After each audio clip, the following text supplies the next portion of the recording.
সেই দিন news feed scroll করতে করতে একদম সাডেন দেখতে পাই যে ধানমন্ডি কনভেনশন হলে মেলা চলতেছে। তাও আবার সেকেন্ডে একদম লাস্ট মোমেন্টে আমি জানতে পারছি। আর আমরা সবাই জানি যে এই মেলা স্টে করে একদম 2 দিন।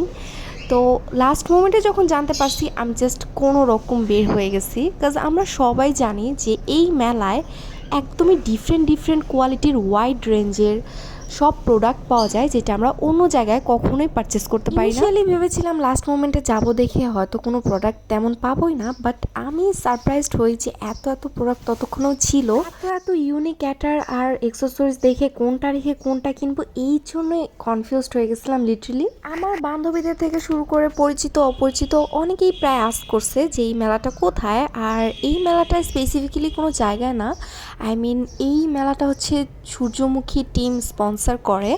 যাই হোক, আর আরও একটা ইন্টারেস্টিং ম্যাটার যে 1000 টাকার উপরে পারচেস করলে রাফেল ড্র অ্যাটেন্ড করতে পারছেন। বাই দ্য ওয়ে, আমি নিজেই রাফেল ড্রতে অ্যাটেন্ড করি নাই, কজ আমি কেনাকাটা করতে করতে এত বেশি অবসেসড হয়ে যাই যে আমি ভুলেই গেছিলাম যে রাফেল ড্র নামের কোনো প্রোগ্রাম থাকবে। আর এটাও একদম 11টার পরেই ছিল, আমি 10টার আগে আগে আবার বাসায় ব্যাক করছিলাম, সো দ্যাট এই কারণেও আরও মনে নাই। আর এই স্টল থেকে আমি 2টা টপ কিনছি, আর পাশের স্টল থেকে আমি ইয়াররিংস কিনছি, আর তার সাথে হচ্ছে লোশন কিনছিলাম ভেজলিনের একটা, অ্যাজ লাস্ট মোমেন্ট ছিল, সো দ্যাট তেমন একটা এক্সেসরিজ আমি পারচেস করি নাই।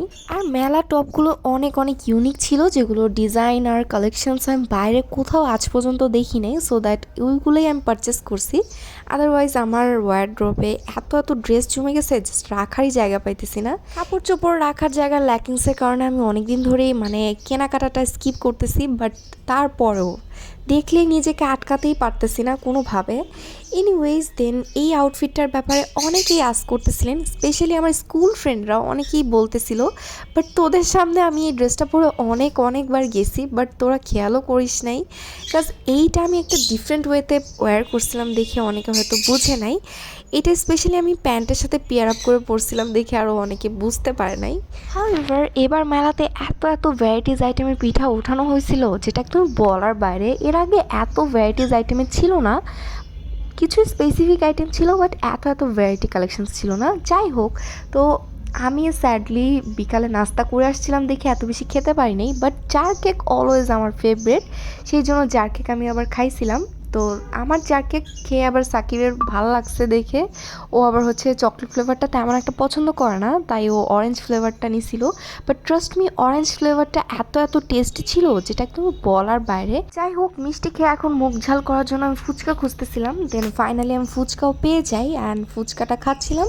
ফুচকাটাও কিন্তু অনেক অনেক মজা ছিল, ওরা মেইনলি হোমমেড রেসিপি দিয়ে ফুচকাটার স্পাইস বানাইছে, যে জন্য একটু ডিফারেন্ট লাগতেছিল। যাই হোক, দেন লাইভ মিউজিক শো ছিল লাস্টলি।